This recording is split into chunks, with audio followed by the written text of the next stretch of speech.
रात के 12 बजे पायल और दानिश अपना एगो इवेंट से घर लौटत रहले।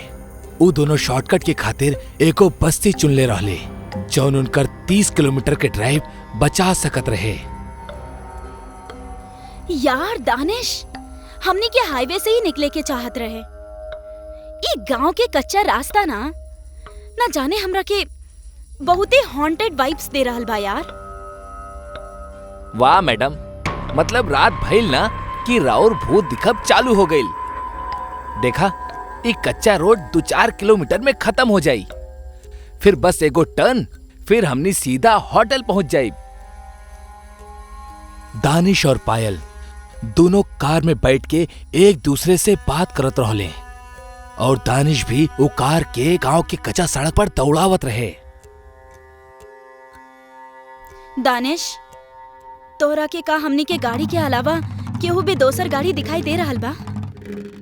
ना त तेज चला, कहीं कौनो खौफनाक मंजर हमनी के मौत के फरमान लेवे इंतजार न कर रहल होके। चला जल्दी। यार तू डरावत तारू या बात करत तारू? ऐसे अच्छा होई तू सुझ जा। कुछ दूरी के फासला तय होकले हुई कि तबही दानिश के नजर ओके गाड़ी के रियर व्यू मिरर पर पड़लस। एकरा देख के ओकर खून जम गइल। दानिश अपना गाड़ी के शीशा में देखलस एगो इंसान बिना सिर वाला जौन ओकरा गाड़ी के पीछे पीछे दौड़त रहल और ओकरा हाथ में एक तेज धार वाला कुल्हाड़ी भी बा। एकरा दिखला के बाद दानिश एक्सीलेटर के और तेज कैलस। वो बहुत ज्यादा डरल रहे, लेकिन वो अपना डर के बिल्कुल भी जाहिर न कैलस, काहे कि ओकरा बगल में बैठल पायल अगर पीछे के नजारा देख ले तो डर से ही मर जाई। अरे दानिश, तू कोनो भूत देख लेला का? इतना तेज गाड़ी काहे चला रहल बड़ा? दानिश अबही भी गाड़ी के शीशा में उस सिर कटल आदमी के भागत देखत रहे। वो पसीना से तरबतर होके लगल। अचानक से वो पीछे भागत आदमी एकदम से गायब हो गई। दानिश के जान में जान आयल, लेकिन तब भी गाड़ी के छत पे जोर से आकर कुछो गिरल। दानिश ना जाने काहे, लेकिन फौरन एक जोरदार ब्रेक मरलस और एकर साथ ही छत पे कूदल उस सिर कटल इंसान सीधा गाड़ी के सामने जा गिरल। वो डरावना इंसान के दिखला के बाद पायल के एक भयानक चीख निकल गई। और भला निकलत भी काहे ना, वो आदमी इतना डरावना जौन लागत रहे। ओकरा धड़ से सिर अलग जो रहे, ओकर कद भी 6 फुट के रहे। ओकरा हाथ में एक धारदार हथियार रहे जेकरा वो अंधाधुंध चलाए जात रहल। आस पास के पूरा माहौल एकदम गुफ अंधेरा और शांत माहौल में खोल रहे।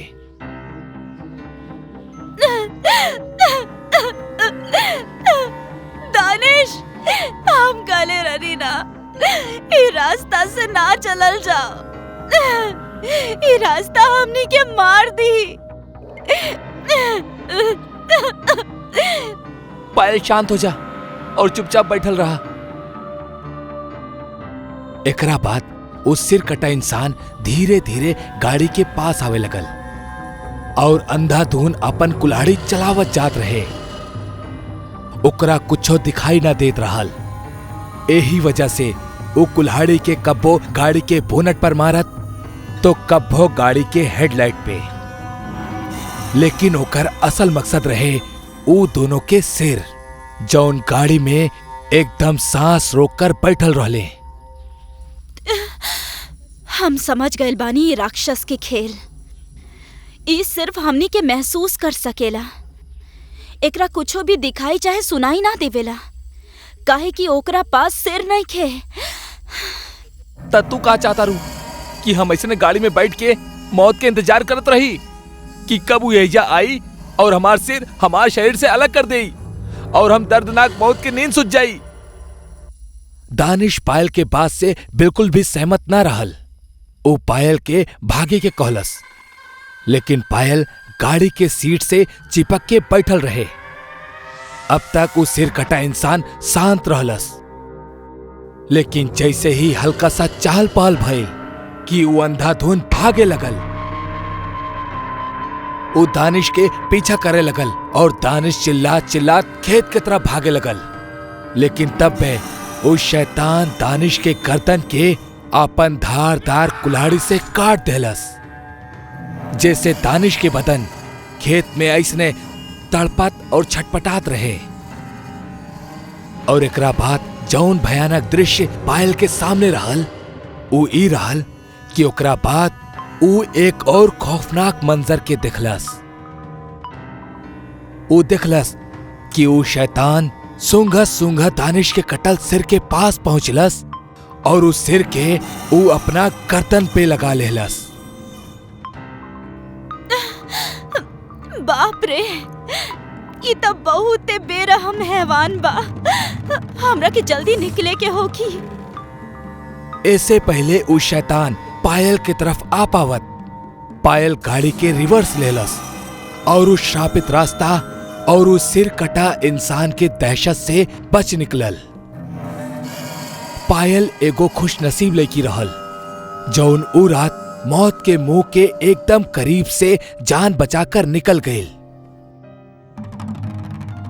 उस सिर कटल इंसान पिछला 15 साल से उहे श्रापित बस्ती में घूमत रहेले और जेकरा भी ओकर बू लग जावेला, ओकर भी उस सिर धड़ से अलग करके ओकरा भी उस सिर कटा इंसान बना देवेला। वाकई जिंदगी में उ मंजर के देखल कितना खौफनाक होखल जब राउर कौनो ऐसन इंसान के देखी जेकर सिर कटल होखे और भूतिया भाषा में ओकरा सिर कटा इंसान कहेले। नितिन ए बेर अपन छुट्टी बितावे खातिर अपना दोस्त राघव के गांव गए रहे। ओकरा पास अबही 2 हफ्ता बाकी रहल, जौन वो गांव में बितावे वाला रहल।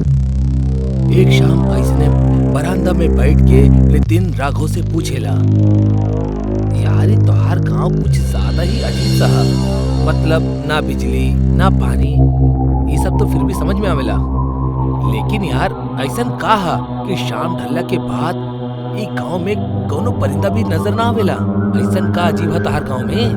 भाई नितिन, हम तारा के कितनी बार समझौले बानी, ऐसन उठ पटांग सवाल मत पूछल करा। बस इतना समझला कि जैसे यहाँ के लोग रहे लेना वैसने रहे की कोशिश करा। कल रात के भी हम तारा के बात करत करत छत पर जात देखनी। हम तोरा के बोल के रख ले बानी, एक बार अंधेरा हो जाओ तब फिर बेडरूम में चल जाइया और फिर शांति से रहे के।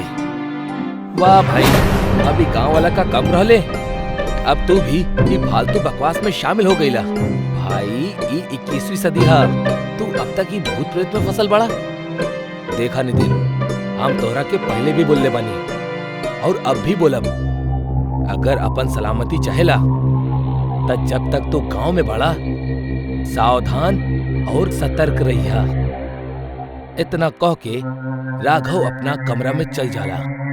हिन्ने अकेला बैठल नितिन राघव के बात के मन ही मन सोच के हंसत रहल।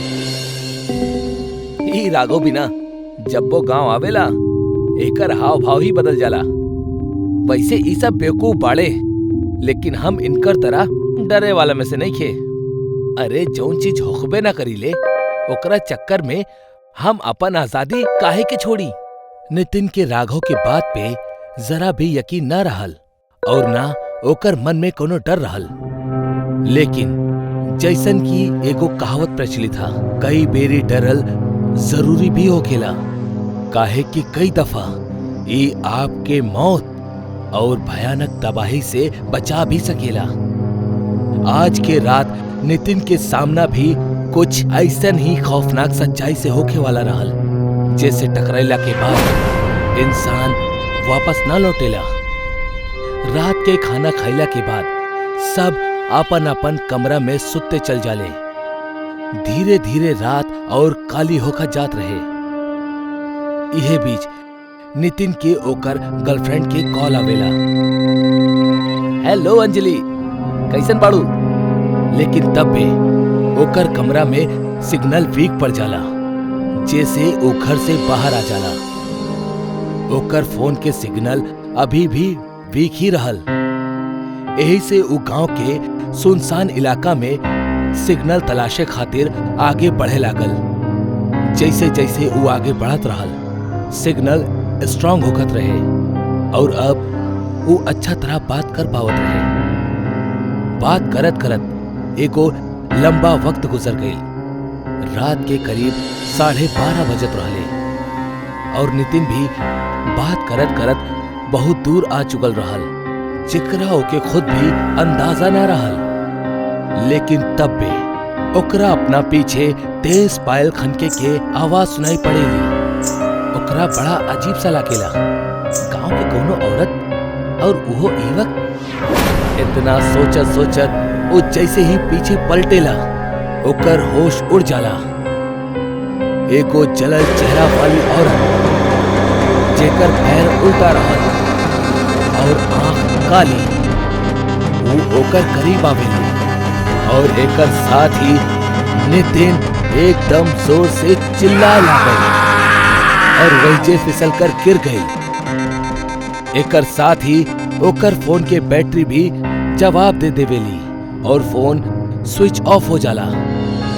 लेकिन अगला ही पल वो डरावनी औरत नितिन के नजर के सामने से गायब हो जाली।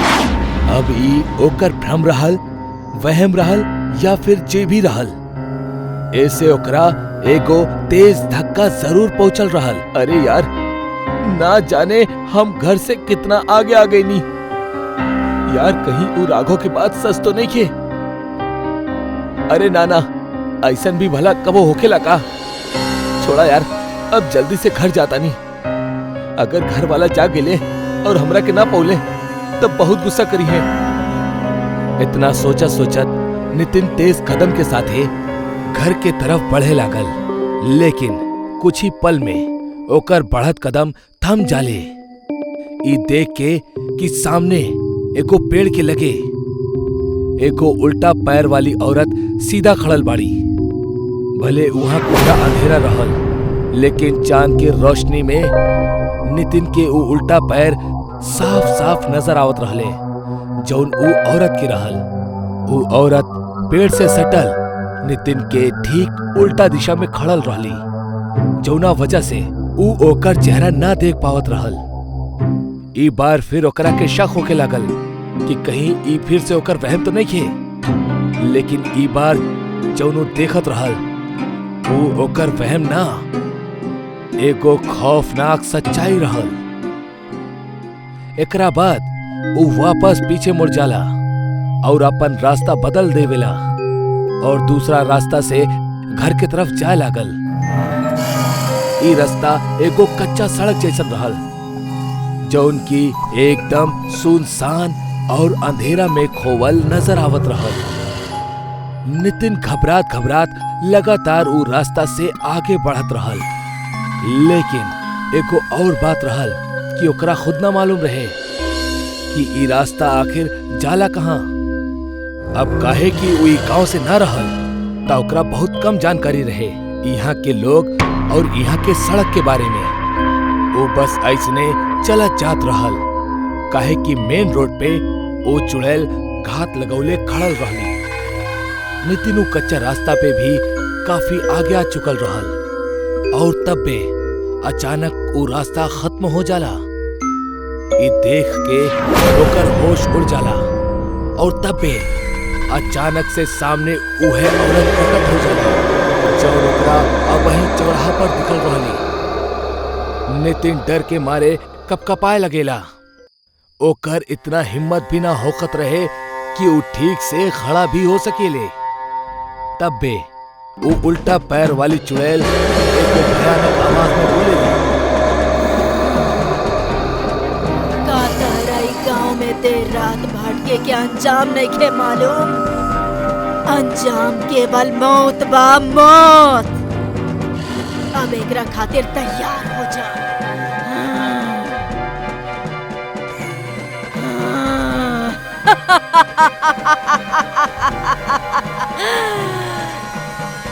एकरा बाद वो चुड़ैल नितिन के पैर पकड़ के ओकरा जंगल के रास्ता पे खींचे लगेली। नितिन लगातार रहम के भीख मांगेला। ना, अरे हमरा के छोड़ दा, हमरा के ना मालूम रहे, हमरा के ना मालूम रहे। ई सब चलत ही रहल कि तबे ओकरा एगो और आवाज सुनाई देवेली। नितिन, नितिन।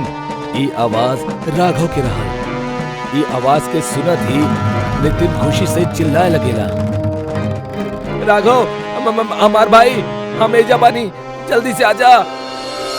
राघव अपना दादाजी के साथे हाथ में मशाल लेके वहीं आ जाला।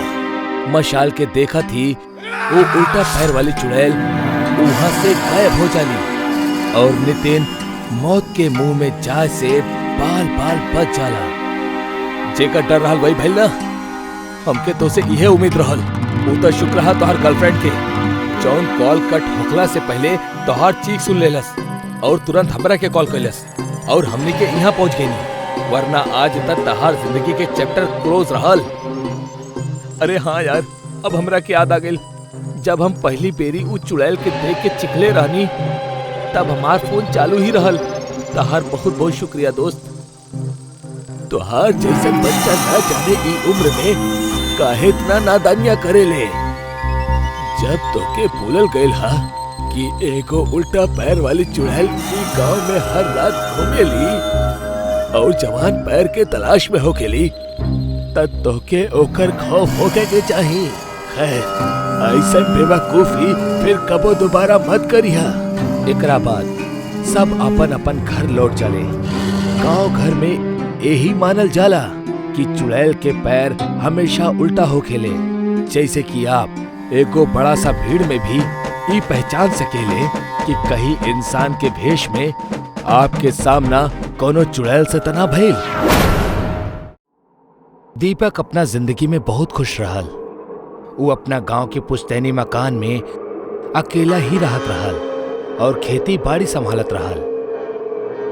जिंदगी ओकर मुताबिक ही कटत रहल, लेकिन तब भी ओकरा एगो गहरा सदमा लागल, ई जान के कि ओकर जिंदगी में अब कुछ चंद दिन ही बचल बा।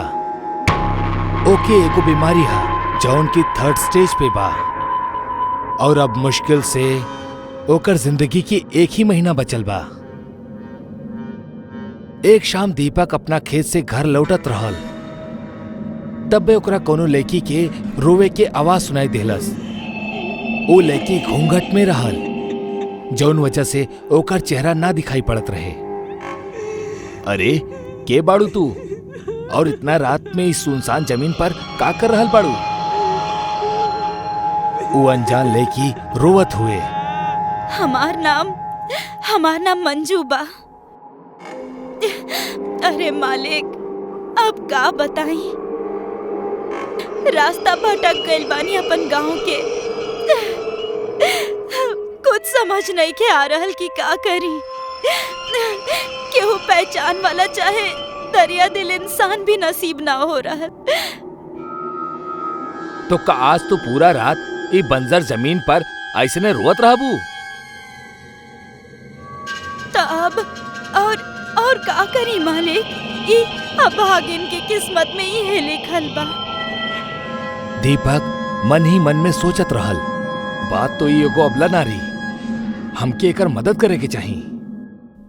अच्छा सुना, आज रात के खातिर तू हमार घरे चला। आज की रात वहीं रुक जाइया और कल सुबह सुबह ही चल जाइया। हाँ ठीक बा मालिक, जैसन आप कहीं। दीपक मंजू के आज के रात के खातिर जगह दे देवेला। अगला सवेरे दीपक एगो गहरा लेकिन थकावट वाला रात के पूरा करत करत बिस्तर से उठेला। वो जैसे ही आगे बढ़ेला, ओकरा मंजू आईना के सामने बाल झाड़त दिखेली।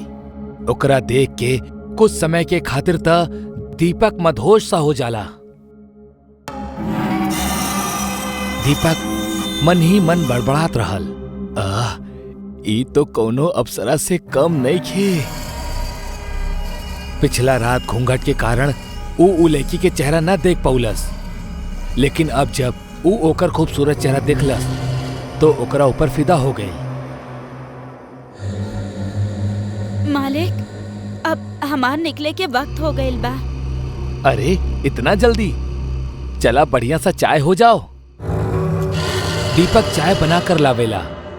दीपक के पूरा मन रहल कि ओकर दिल में मंजू के खातिर का चल रहल बा ई ओकरा के बता दे, लेकिन अबही ओकरा में इतना हिम्मत कहाँ। खैर दोनों साथ में चाय पिए लगले और दीपक भी जात जात ओकरा के कहेला, मंजू अब हमनी अच्छा दोस्त बन चुकल बानी, त अब तू आवत रहिहा हमरा से मिले खातिर। जी बिल्कुल, अभी हम चलत आनी। ओकर 2 दिन बाद अचानक से दीपक बहुत बीमार पड़े लागल। ओकरा केहू के सहारे की जरूरत रहे। ओकर केहू भी आपन ना रहे और ना ही ओकर कोनो परिवार रहे, लेकिन तब्बे ओकरा के मंजू याद आ जावेली। जैसे ही ओकर दिमाग में मंजू के नाम आवेला, वैसे ही दरवाजा पे एगो घंटी बजेला। दीपक धीमे और थका आवाज में, दरवाजा खुलल ही बा, अंदर आ सकेला। दरवाजा के बाहर मंजू खड़ल बिया। उस समय रात के 10 बजत रहे। अरे मंजू, तू यहाँ इतना रात में?